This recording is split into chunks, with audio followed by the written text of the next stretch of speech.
이 시간 흔들리지 않으려면 이라고 하는 제목으로 우리 함께 은혜 나누도록 하겠습니다. 여러분 잘 아시는 것처럼 우리나라 대한민국의 기술력은 가히 세계 최고라고 말할 수 있습니다. 각 나라에서 정말 유명한 건축물들 가운데 우리나라 대한민국의 기업들이 지은 그런 아주 유명한 건축물들이 참 많이 있습니다. 이처럼 우리나라의 건축에 대한 기술력은 참 대단하다라고 말할 수 있습니다. 하지만 건축의 역사를 보면 이런 아픈 사건도 있었습니다. 여러분 아시겠지만 70년대 지어진 이 와우 시민 아파트 3개월 만에 완공 3개월 만에 무너진 아파트도 있었고요. 성수대교가 94년도에 무너졌고요. 삼풍백화점은 95년도에 무너져서 수많은 사람들이 죽거나 다쳐야만 했습니다. 여러분 이처럼 기초가 잘 닦여져 있지 아니하면 그리고 어떤 기본을 지키지 아니하면 아무리 화려한 건물이라고 하더라도 튼튼해 보이는 다리라고 하더라도요 결국에는 다 무너질 수밖에 없습니다. 여러분 그런데 생각해보면 우리들의 인생도 여러분 마찬가지입니다. 우리가 인생에 있어서 우리가 이 기초, 인생의 기초를 잘 닦고 살아가는 것, 그리고 인생을 살아감에 있어서 어떤 인간이 지켜야 되는 기본을 잘 지키며 살아가는 것, 이것은 너무나도 중요한 것입니다. 내가 너무 시간이 없어요, 내가 너무 바빠요 라고 하는 핑계로 내가 내 인생을 그냥 대충 살아가게 된다면 이 보이는 건물처럼 이리저리 흔들리다가 그냥 무너지는 그러한 인생을 살아갈 수밖에 없는 것입니다. 자, 오늘 우리에게 주시는 이 본문의 말씀은요, 우리가 어떻게 하면 이 땅 가운데 여러분 흔들리지 않는 인생을 살아갈 수 있을까, 이것을 보여주는 귀한 본문의 말씀입니다. 이 유다서의 저자인 유다는 예수님의 형제입니다. 이 유다가 특별히 이 수많은 이단들로부터 공격을 받아서 흔들리고 있는 이 성도들을 향해서 쓴 편지가 유다서의 말씀입니다. 자, 오늘 보면 17절 말씀 보십시오. 사랑하는 자들아, 너희는 우리 주 예수 그리스도의 사도들이 미리 한 말을 기억하라, 이렇게 말하고 있습니다.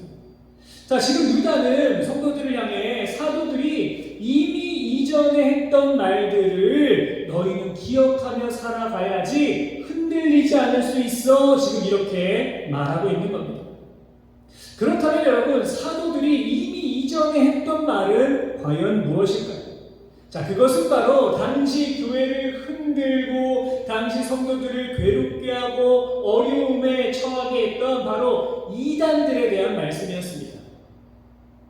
실제로 신약 성경을 읽어보시면요, 이 이단들에 대한 경고의 말씀이 정말 많이 기록이 되어 있습니다.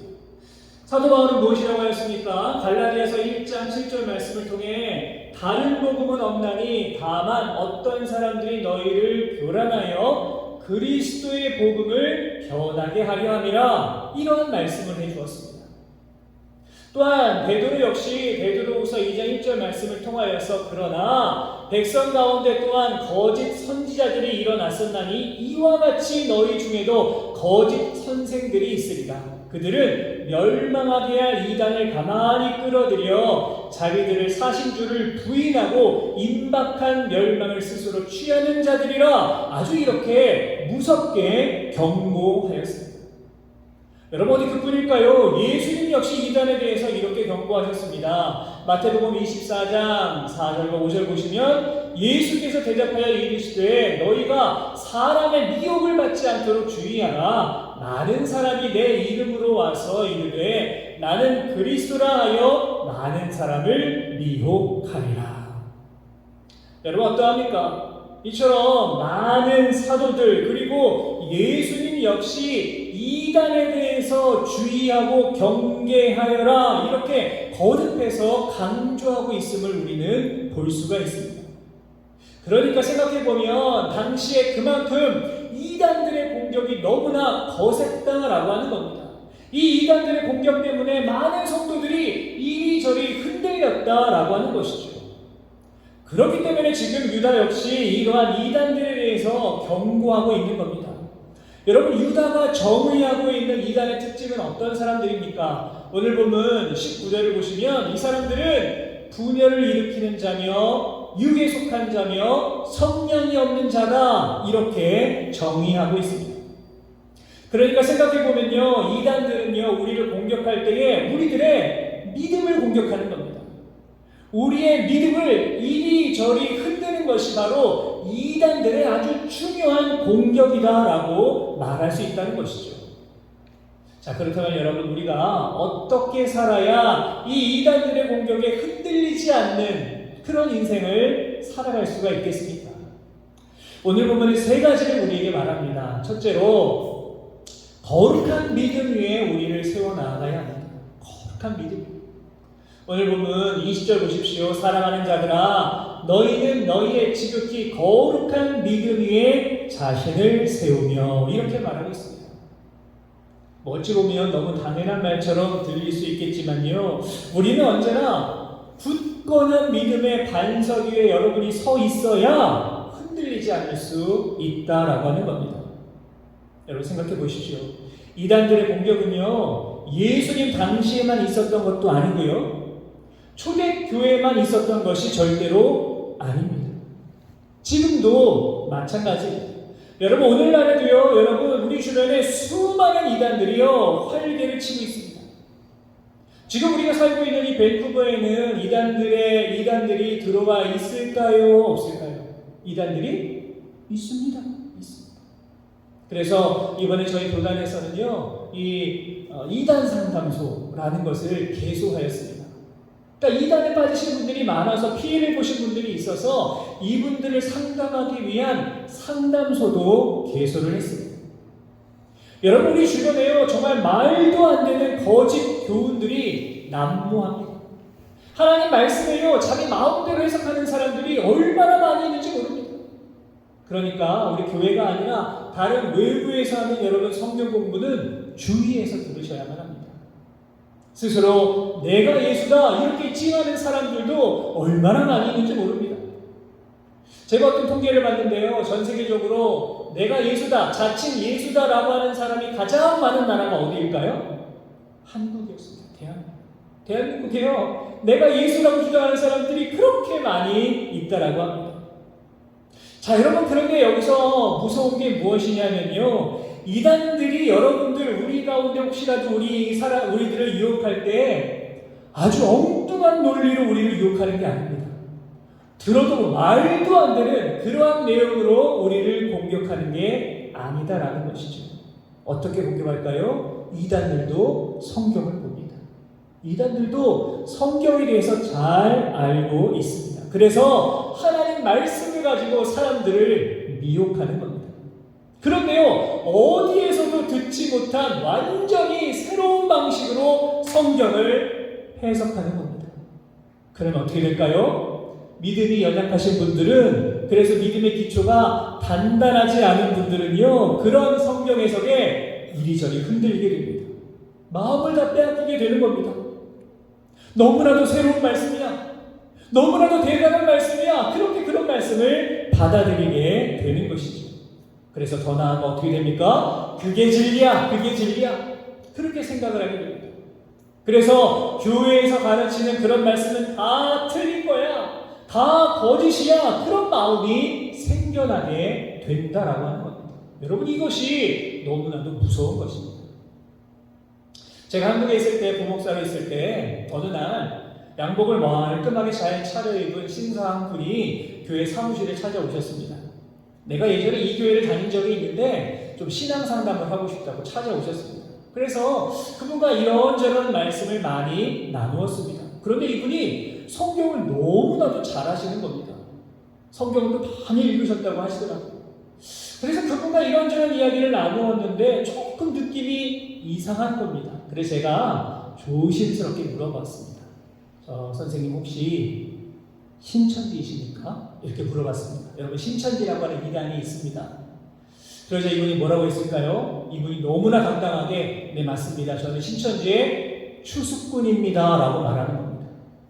나는 내가 신천지의 추수꾼이라고 하는 것이 전혀 부끄럽지 않다라고 하면서 뭐라고 하시냐면 오히려 교회가 성경을 잘못 가르치고 있다. 그러면서 저보고 당신도 회개해야 된다라고 막 소리를 치는 그런 일이 있었습니다. 여러분, 이처럼 우리는요, 거짓된 진리에 여러분 흔들려서는 안 됩니다.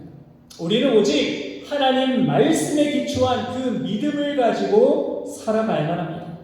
절대로 변하지 않는 그 복음, 절대로 변하지 않는 진리, 여러분 그것이 과연 무엇입니까? 저는 그것이 요한복음 3장 16절에 아주 정확하게 기록이 되어 있다고 생각을 합니다. 우리 한번 같이 읽어볼까요? 요한복음 3장 16절 말씀 시작. 하나님이 세상을 이처럼 사랑하사 독생자를 주셨으니 이는 그를 믿는 자마다 멸망하지 않고 영생을 얻게 하려 하십니다. 아멘. 아멘. 여러분, 이것이 바로 진리, 이것이 바로 진정한 복음입니다. 죄로 인하여서 우리가 죽을 수밖에 없는 우리들이었지만 어떻게 되었습니까? 하나님이 우리를 너무나 사랑하셔서 독생자 예수님을 이 땅에 보내주셨고, 예수님께서 우리들의 죄를 대신하여서 죽으심으로 말미암아 우리의 모든 죄가 다 용서함 받게 되었고, 이제는 우리가 지옥이 아니라 천국의 소망과 영생의 복을 받게 되었다 라고 하는 것이 복음이고, 이것을 믿는 것이 진정한 믿음입니다. 할렐루야. 우리가 이것을 믿어야만 합니다. 우리가 이것을 믿어야 복을 받게 되는 것이고, 이것을 믿어야 우리가 진정한 그리스도인으로 살아갈 수 있는 것입니다. 다시 말해서 우리가 이 진정한 복음을 믿어야 되는 것이지, 우리가 어떤 사람을 믿고 어떤 교리를 믿어야 우리가 구원받는 것이 절대로 아니다라고 하는 것입니다. 사랑하는 여러분, 이 시간 우리들의 믿음 한번 돌아보십시오. 우리 다 그리스도인입니다. 다 믿음을 가지고 있습니다. 그런데 우리가 어떤 믿음의 반석 위에 내가 지금 서 있는가? 내가 정말 견고한 믿음의 반석 위에 오늘도 서 있는가? 한번 돌아보십시오. 혹시라도 나도 모르는 사이에 나의 믿음이 조금 연약해지고 내가 힘없이 쓰러질 수밖에 없는 그 모래 위에 지금 서 있는 것은 아닙니다. 바라기는 여러분, 어떤 어려움과 고난이 여러분의 삶 가운데 몰려오더라도, 혹시라도 수많은 이 이단들의 유혹이 여러분에게 다가온다라고 하더라도 절대로 흔들리지 마시고 견고한 믿음을 가지고 이 땅 가운데 오직 믿음으로 승리하며 살아가실 수 있는 우리 모든 성도 여러분 되시기를 주님의 이름으로 부탁을 드립니다. 아멘. 두 번째로 우리는 성령으로 기도해야 흔들리지 않을 수 있습니다. 성령으로 기도해야. 자, 오늘 보면 20절에 뭐라고 되어 있습니까? 성령으로 기도하며, 이렇게 기록이 되어 있습니다. 성령으로 기도하며. 여러분, 제가 조금 이렇게 내향형입니다. MBTI를 여러분 요즘 사람들 많이 하는데 제가 좀 내향인 성향이 좀 강합니다. 그래서 좀 낯선 자리에 가면 제가 말을 잘 못해요. 좀 쑥스럽기도 하고. 여러분, 그런데 그런 낯선 자리에 가서 낯선 사람들을 처음 만날 때 그 어색함을 해소할 수 있는 가장 좋은 방법이 뭘까요? 바로 대화를 하는 거 아니겠습니까? 그렇죠? 뭐 이런저런 이야기를 나누다 보면 어떤 공통적인 관심사도 또 발견하게 되고, 또 대화가 깊어지면서 이 상대방과의 어색함도 조금 사라지는 경험을 할 때가 많이 있습니다. 자, 여러분, 그런데 우리와 하나님의 관계도 마찬가지다라고 하는 것이죠. 여러분, 우리가 하나님과 정말 친밀하게 지낼 수 있는 가장 좋은 방법이 무엇이겠습니까? 그게 바로 대화를 나누는 겁니다. 대화. 자, 그렇다면 여러분, 이 대화가 뭘까요? 하나님과 나누는 대화를 뭐라고 합니까? 우리는 기도라고 하죠. 기도. 그래서 기도를 뭐라고 합니까? 기도는 영적인 대화다, 이런 이야기들을 참 많이 합니다. 우리의 삶의 자리에서, 여러분들이 처한 그 삶의 현장에서 우리가 하나님과 영적인 대화를 참 많이 나누어야만 합니다. 여러분, 그렇다고 해서 이 말이 제가 여러분들에게 여러분 앞으로 시간을 정해놓으시고 골방에 들어가서 무릎을 꿇고 기도의 형식에 맞춰서 여러분 기도하십시오 라고 하는 말이 절대로 아닙니다. 정말 하나님과 우리의 일상에서 나누는 여러 가지 대화가 기도가 될 수 있다는 것이죠. 하나님, 오늘 제 몸이 좀 안 좋은 것 같아요. 좀 건강을 좀 지켜주세요. 하나님, 오늘 제가 좀 힘이 없어요. 하나님, 저에게 좀 힘을 주세요. 여러분, 이런 것도 다 기도입니다. 자, 그런데 중요한 게 무엇이냐 하면 우리가 이렇게 하나님과 영적인 대화로 기도함에 있어서 반드시 필요한 게 뭐라고 하는 것입니까? 바로 성령의 도우심이 있어야 한다는 겁니다. 성령의 도우심.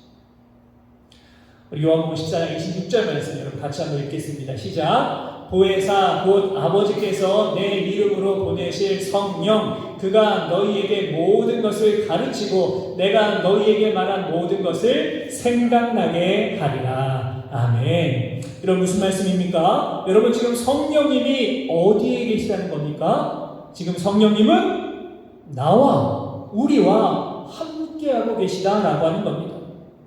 성령님이 저기 멀리에서 우리를 바라보고 계신 것이 아니라 지금 이 시간에도 여러분과 나와 함께 하시다라고 하는 것이죠. 여러분, 우리 기도의 자리에 나갈 때 여러분 기도가 잘 되지 않을 때가 있습니다. 그렇죠? 내가 기도의 자리에 나가는데 기도해야지 마음먹었는데 어떤 기도를 드려야 되나 조금 막막할 때도 있습니다. 우리가 이것을 흔히 기도줄이 잡히지 않는다 이런 말을 참 많이 합니다. 여러분, 그런데 이러할 때도 우리가 지금 기억해야 되는 것은 무엇이냐 하면 성령님이 지금 이 시간에도 내가 그렇게 힘들어하는 그 시간에도 나와 함께하고 계시다라고 하는 겁니다. 그래서 사도 바울은 로마서 8장 26절의 말씀을 통해 이렇게 우리에게 말하고 있습니다. 함께 읽도록 하겠습니다. 시작. 이와 같이 성령도 우리의 연약함을 도우시나니 우리는 마땅히 기도할 바를 알지 못하나 오직 성령이 말할 수 없는 탄식으로 우리를 위하여 친히 간구하시느니라. 아멘.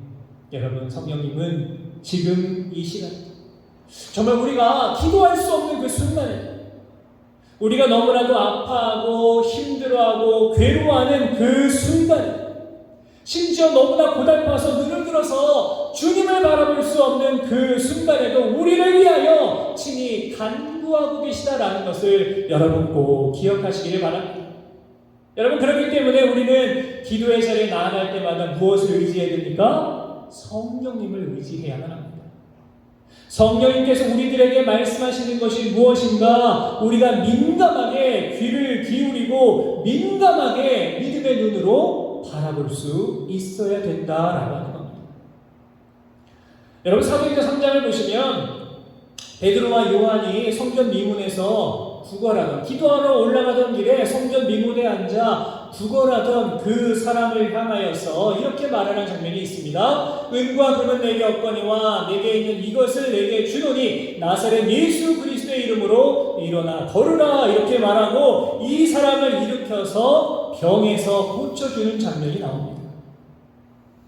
여러분, 그렇다면 궁금합니다. 왜 하필이면 베드로와 요한은 이날 이때에 이 성전 미문에 앉아있는 병자를 고쳐주었던 것일까요? 시간에 맞춰서 기도하였기 때문에 그날만 특별히 그 자리를 지나간 것은 결코 아닐 겁니다. 그렇죠. 수없이 지나다니면서 그 성전 미문에 앉아있는 그 사람을 분명히 보았을 것입니다. 여러분, 그런데 왜 하필이면 이때 이 순간에 이 사람을 고쳐주었던 것일까요? 그것이 바로 성령의 역사입니다. 사도행전 3장 4절을 보십시오. 베드로가 요한과 더불어 주목하여 이르되, 이렇게 기록이 되어 있습니다.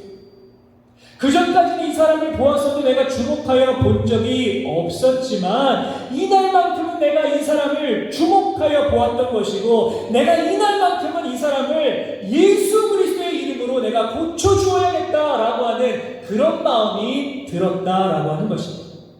그렇다면 그 마음과 생각이 여러분 어디에서 온 것입니까? 바로 성령님께서 주신 마음입니다.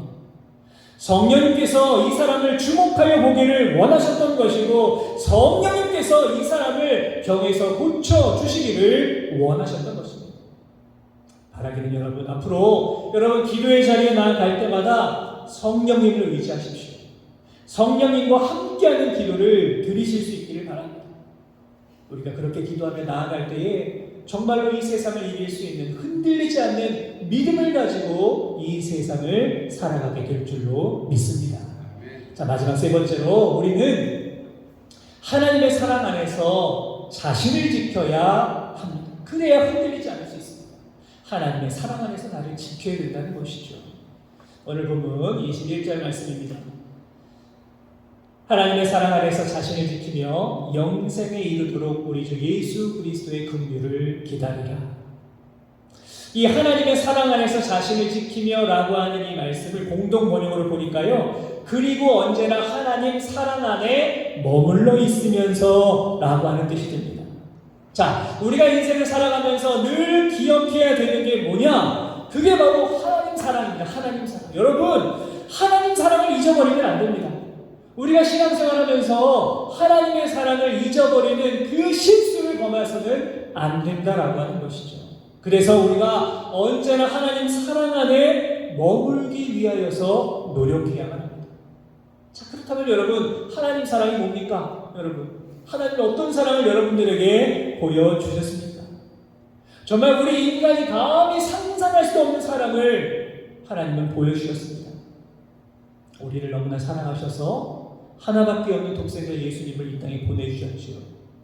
그것도 모자라서 자신의 아들을 대속제물로 내어주셔서 우리를 다 구원하여 주시는 그 놀라운 사랑을 우리들에게 보여주셨습니다.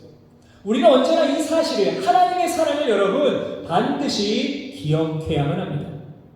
또한 본문에는 자신을 지켜라 이렇게 되어 있으면 자신을 지켜라. 이 지키라라고 하는 말은 무엇이냐 하면 물들지 말아라, 뒤섞이지 말아라, 이러한 뜻이 담겨 있습니다. 다시 말해서 여러분, 우리 그리스도인들은요, 이 세상 속에서 세상 사람들과 다른 구별됨이 있어야 된다는 뜻입니다. 세상 속에서 뒤섞이면 안 된다라고 하는 것이죠. 이것이 바로 지키는 겁니다. 여러분, 우리가 이 땅 가운데 여러분 그리스도인으로 살아가는 게 제가 늘 말씀드리지만 어렵습니다. 힘든 일 참 많이 있습니다.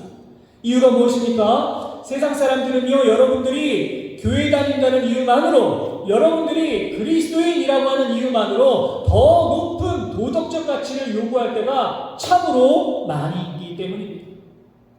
우리가 세상 속에서 여러분 세상 사람들과 똑같은 방식으로 똑같은 법칙으로 살아간다면 어떻게 될까요?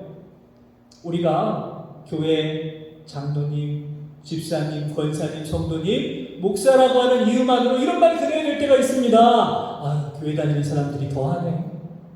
아우, 교회 다니는 사람들이 왜 저래? 이런 말을 들어야 될 때가 있다라고 하는 것이죠.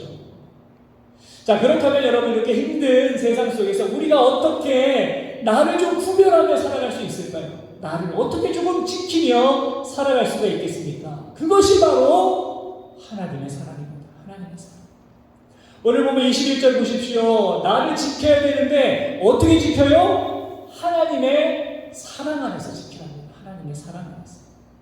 내 힘으로 나를 지켜! 이런 말씀이 아니라 하나님의 사랑을 기억하면서 그 사랑 안에서 나를 지켜나가야 한다라고 하는 것입니다.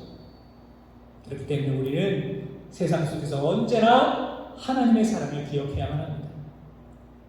마태복음 22장을 보시면 한 율법사가 예수님께 질문하지요. 가장 큰 계명이 무엇입니까? 이때 예수님이 이렇게 말씀하십니다. 우리 같이 한번 읽겠습니다. 시작! 예수께서 이르시되 내 마음을 다하고 목숨을 다하고 뜻을 다하여 주 너의 하나님을 사랑하라 하셨으니 이것이 크고 첫째 되는 계명이요 둘째도 그와 같으니 내 이웃을 내 자신같이 사랑하라 하셨으니.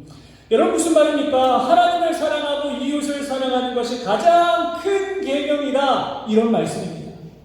자, 그런데 여러분, 우리가 이 말씀에서 절대로 놓쳐서는 안 되는 부분이 있습니다. 그것이 무엇입니까? 내 이웃을 어떻게 사랑합니까? 내 자신같이 사랑하라. 여러분, 이 말씀을 기억하셔야 됩니다. 내 이웃을 내 자신같이 사랑하라라고 하는 겁니다.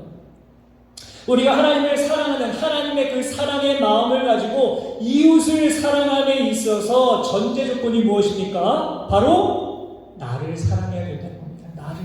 나를 귀하게 여겨야 된다는 겁니다. 나를 사랑하지 못하는 사람이 여러분 어떻게 이웃을 사랑할 수가 있겠습니까?